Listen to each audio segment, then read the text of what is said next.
Beki buat macam mana? Buat macam mana Pasika? Buka tayar tu. Pandai ke? Tak, adik pandai tak naik. Kalau jatuh macam mana? Tak masalah lah ni. Dia tak ada tongkat. Kalau ayah cabut tu, nanti nak tongkat macam mana Pasika buat?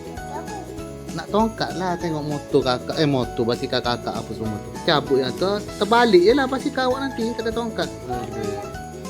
Saya buat. Ke bawah. Lambat. Buka balik. Buka balik.